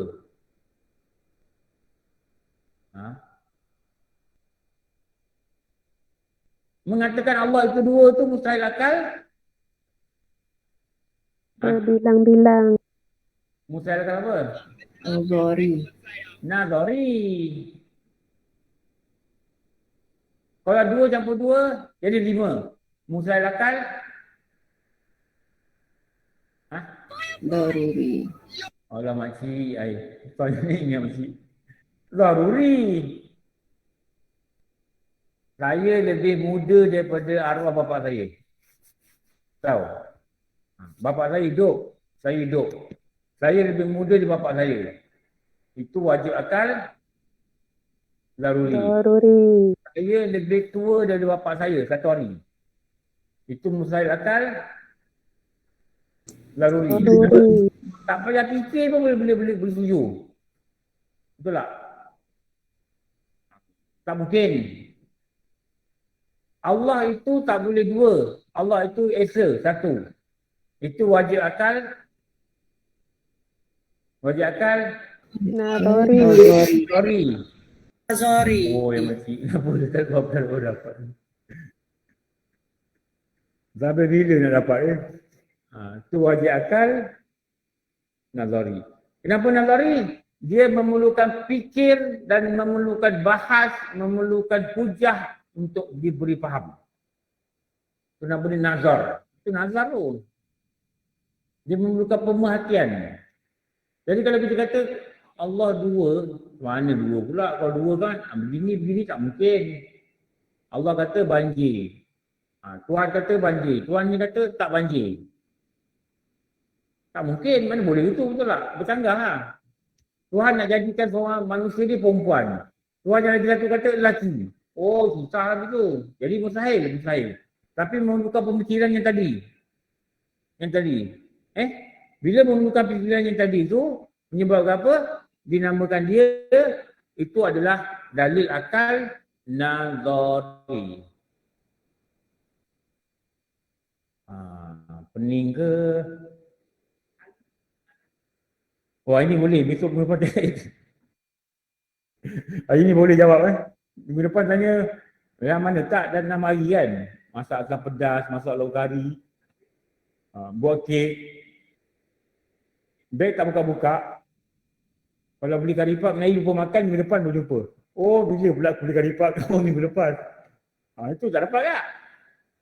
Itu tak dapat. Okey, ni. Ni pematian tu.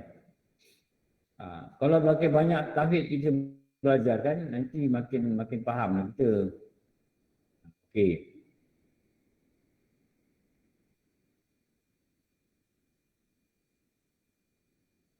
Dan panduan yang diambil untuk mengenal Allah ni, yang ni. Apa peristiwa asal dia? Ni. Maha suci Allah dengan segala yang baru. Apa maksud ni? Ni dulu ada orang WhatsApp saya, cucu dia tanya. Ni, Maha suci Allah ni, suci dia bersih.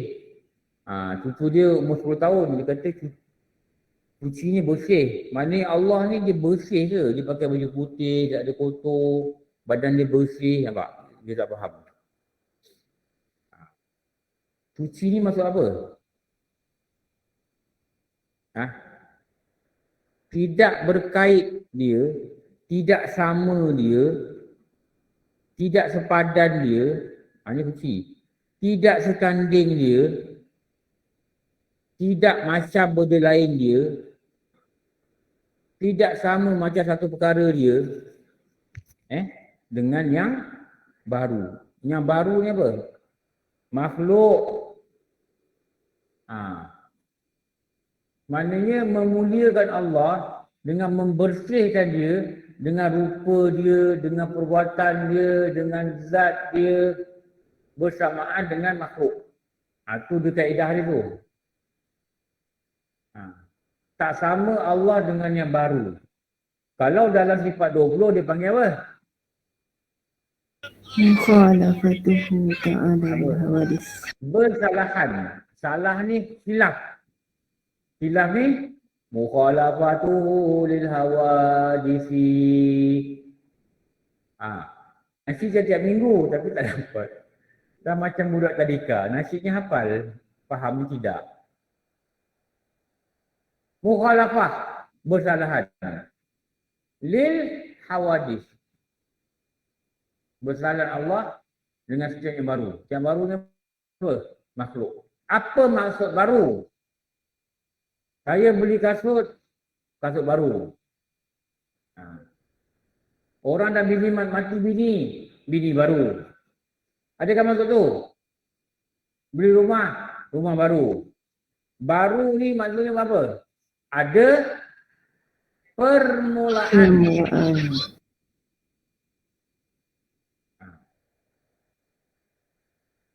Kan dulu kita hafal sipir masa sekolah. Belajar agama dulu kan hafal sipir. Tiada mula, tiada akhir. Itu apa? Allah. Ada mula, ada akhir. Itu makhluk. Makhluk. Ada juga makhluk yang ada mula, tak ada akhir. 10 perkara kan? Surga, neraka, Harash. aras, Kalam. kursi, kalam, tulang tongking. Tak ada 10 perkara 10 perkara. Jasad para Nabi, jasad para Rasul, termasuk jasad para syuhada, kekal. Tapi ada mula. Ada mula. Ada mulanya maksudnya dulu tak ada, sekarang ada.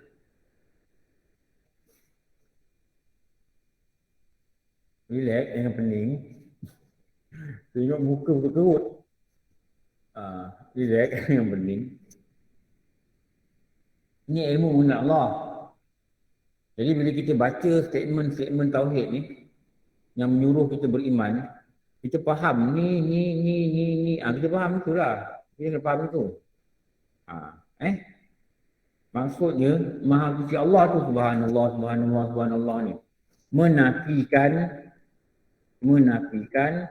Allah itu serupa dengan makhluk. Bukan maksud serupa macam mana serupa kita faham. Saya ada muka, abang ada muka. Tapi muka saya tak serupa dengan muka abang. Faham Bukan tu. Makhluk ada muka. Allah tak ada muka. Itu tak serupa. Jadi Allah macam mana? Macam mana kita cakap? Dia tak ada macam. Habis Allah lagu mana? Dia tak ada lagu. Dia tak ada lagu. Dia tak ada macam. Tu kalau ada macam, kalau ada lagu, tu nama dia apa? Makhluk. Kalau ada panjang, ada pendek, ada besar, ada kecil, ada gelap, ada terang, ada panas, ada sejuk, tu nama apa? Tu nama apa? Arat. Arat. Arat ini sifat kepada Jirim. bawa jirim, bawa jisim.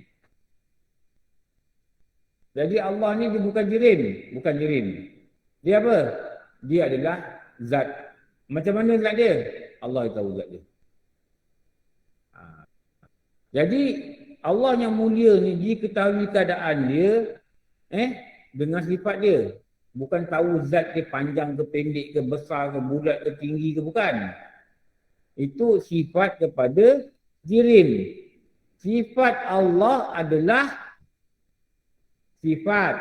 Sifat makhluk adalah Arat. zat. Zat Allah adalah zat. Zat makhluk adalah jirim. Dia itu je nak hafal kau payah benar. Ni WhatsApp Ustaz. Pening lah zat jirim. Apa yang pening?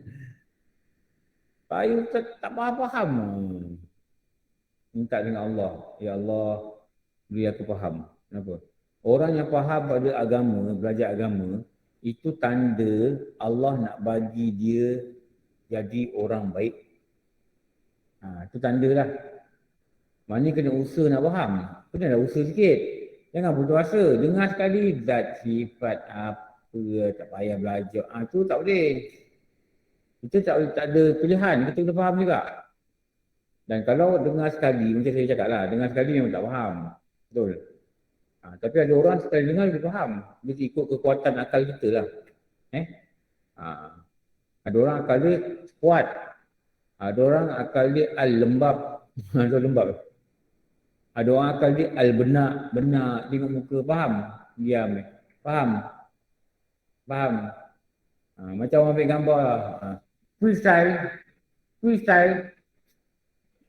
Tak ada perasaan. Itu apa yang tak faham. Tu kena activate akal. Activate. Apa activate? bagi dia cergas. Apa? Bagi dia kerja. Bagi dia kerja. Sifat wajib ada 8. Sifat wajib, syarat wajib ada 8. Syarat sah ada 8. Syarat wajib ada 6. Syarat guna ada 42. Bagi dia bekerja sikit lah. Ingat, okey campur. Ni lagi ni. Itulah. Ini biarkan dia duduk dalam kelebapan. Betul, kelebapan. Biar dia lembab kat rumah macam orang bodoh. Makan, masak. Tak ada nak fikir. Cuba fikir sikit. Masak ikan tenggiri. Allah, laut mana ikan dia datang? Ya Allah, engkau hantar lauk ni depan mata aku. Engkau hantar ikan ni yang aku tak tahu. Kita beli ikan 2 potong. Mungkin seekor ni, sebahagian ni orang tak boleh makan. Mana kita tahu, betul tak? Mungkin orang ni, sebahagian ni, orang jual pasar ni, jual kat Kuala Lumpur. 2 potong ni jual kat kita. Allah bagi-bagikan seekor tu, Allah bagi-bagikan pada ramai orang. Ya Allah, engkau yang hantar ikan ni kat aku. Rezeki aku. Alhamdulillah. Fikirlah sikit. Biar otak ni fikir. Berjalan sikit. Ini lembab ni makan. Lepas tu makan ubat. Makan ubat fikir. Ya Allah, engkau yang bagi sembuh. Ubat tak bagi sembuh, Ya Allah.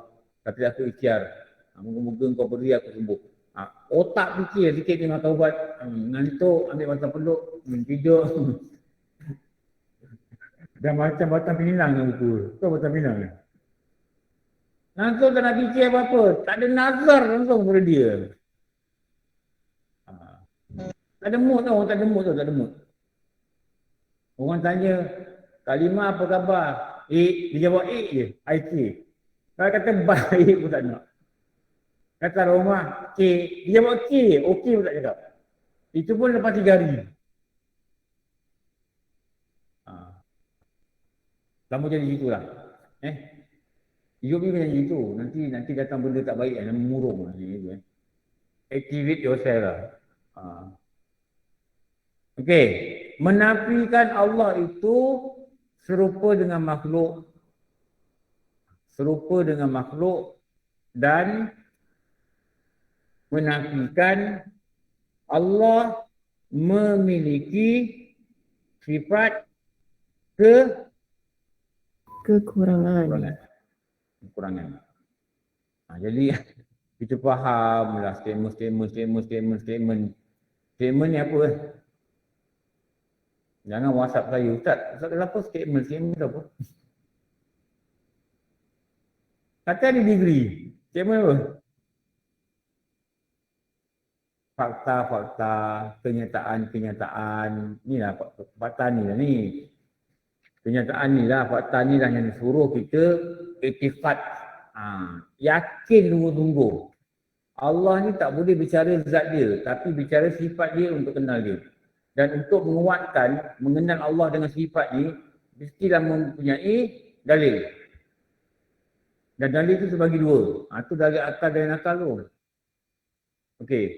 Kenapa ni? Mengetahui keadaan dengan dalil ni. Kenapa? Ni. Dekat ni. Kenapa ni? Saya terang dia bawah. Saya tak muat dah. Kenapa perlu berdalil? Kenapa perlu dalil? Tak dalil tak boleh ke? Kenapa? Ini jawapan ni. Syarat ma'rifatullah. Syarat ma'rifatullah ada berapa? Berapa ya? Ada berapa? 3. 4. 3. Betul. 3. Ada 3. Jangan tak tahu. Ni tudung bergaya tapi tak tahu. Macam mana? 3.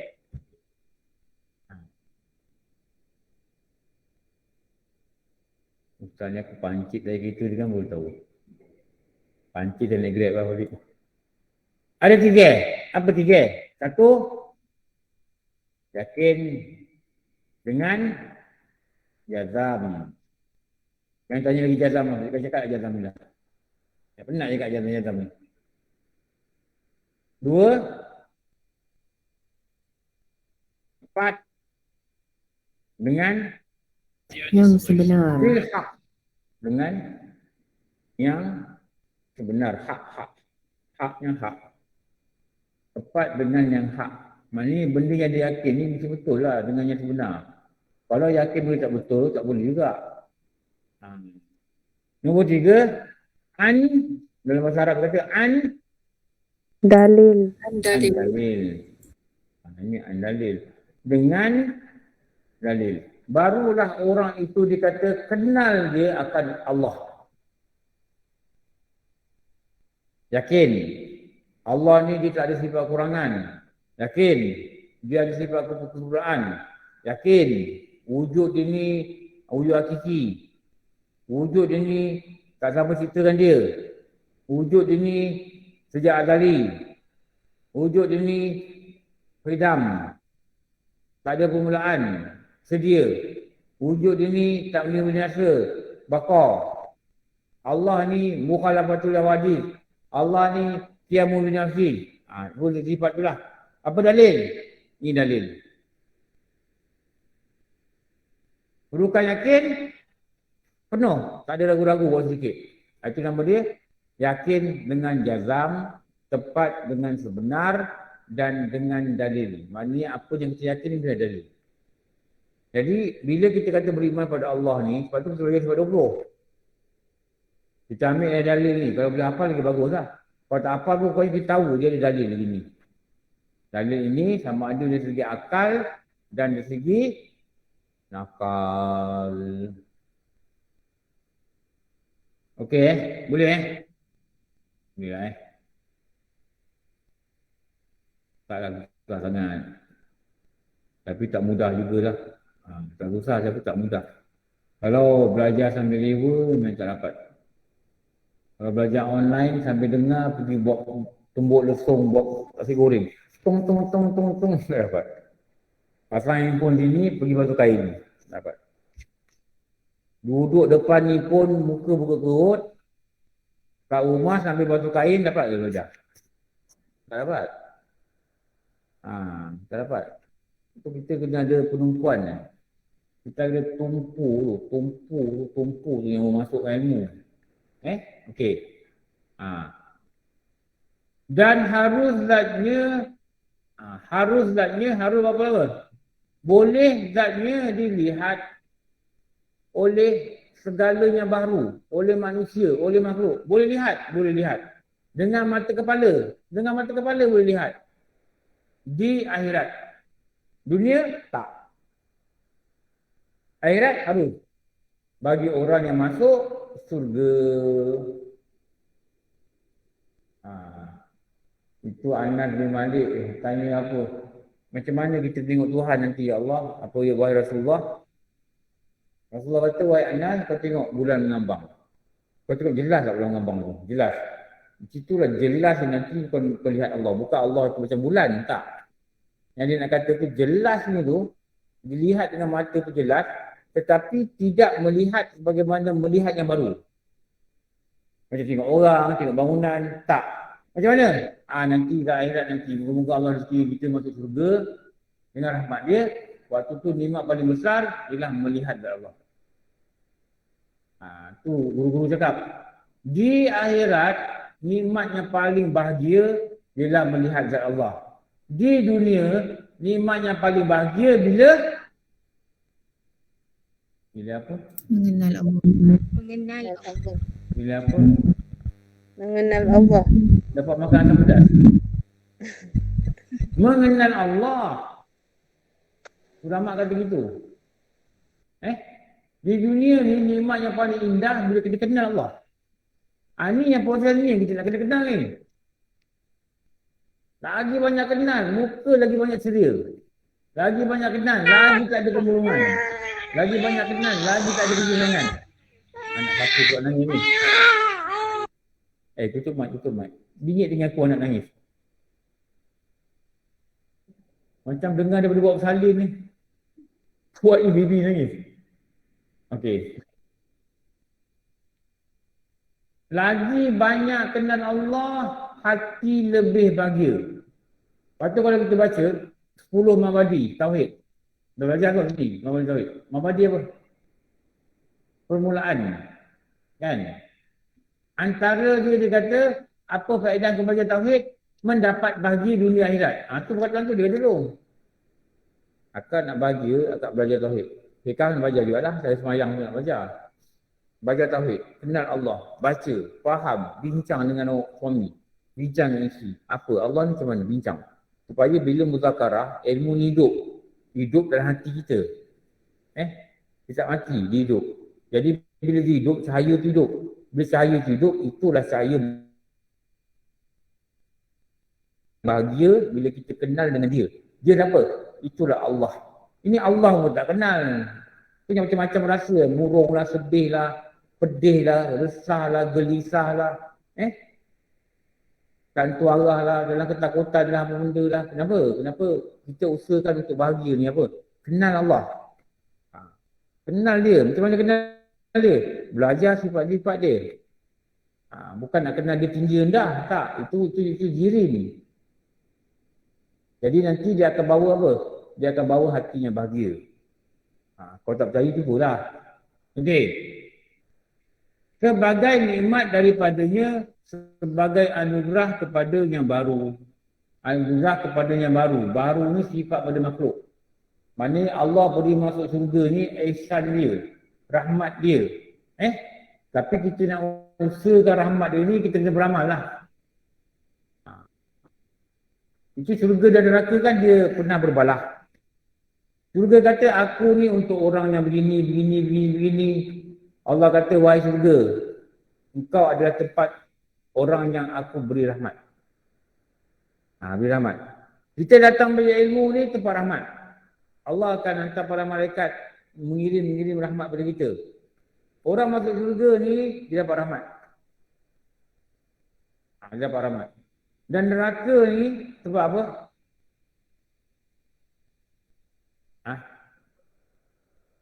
Apa dia Laknat.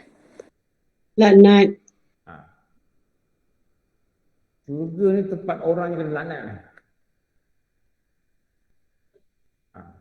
Neraka tempat orang laknat. Syurga ni tempat orang yang aku beri rahmat.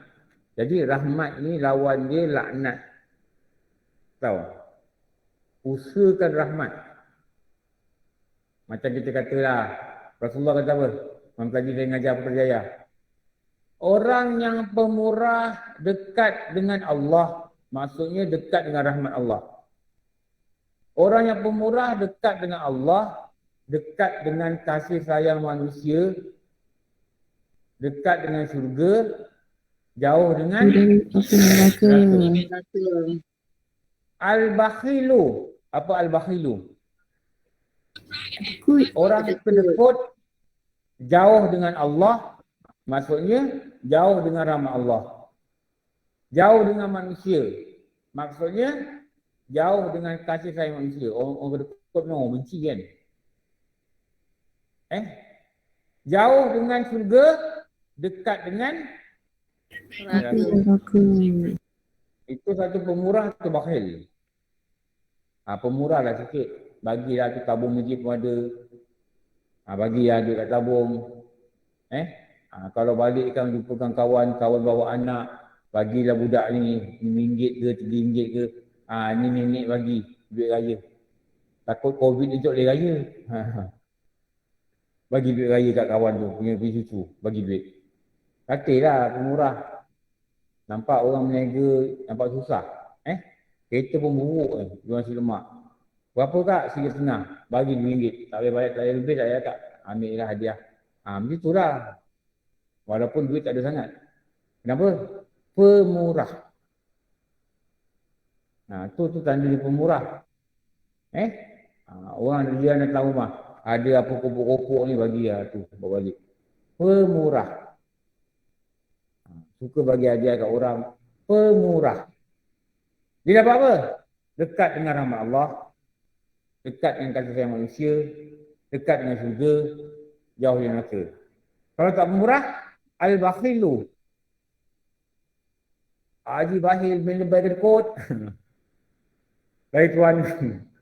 Kena bicara. Sebab menculik bapak cikgu Muni. Tu lagi bahaya. Budak-budak bagi RM1. Budak-budak tak boleh main duit je tu. RM1. Satu anak yatim dia bagi RM1. Pada rumah besar, kereta besar. Orang dulu kalau ada kereta. Orang dulu kalau ada kereta kaya tau. Kan zaman 60-an kalau orang ada kereta, dia orang kaya lah. Pegang yang betul. Pegang betul. Dekat dengan rahmat. Orang yang pemurah ni dekat dengan rahmat. Bila orang ni dekat dengan rahmat, dia mudah nak taat. Mudah nak pergi belajar, mudah nak faham. Okey. Ni nikmat di mana? Nikmat di syurga. Okey, ni nikmat di syurga. Okey, insya-Allah nanti kita sambung kat nombor 44. Tanda dekat nombor 44. Bila nak habis Ustaz? Entahlah bila nak habis. Habis pun tak faham nak buat apa. Nanti sekarang cucu 3, cucu 5 dia habis lah. Sabarlah sikit.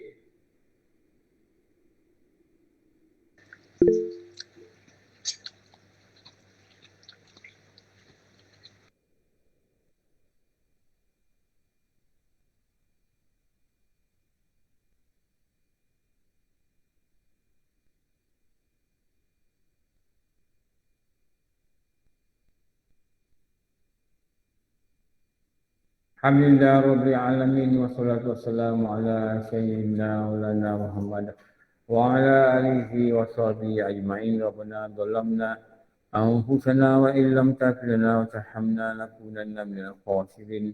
Rabbana atina fid dunya hasanah wa fil akhirati hasanah wa qina adzabannar. Wa sallallahu ala sayyidina Muhammad wa ala alihi wa sahbihi wa baraka wasallam.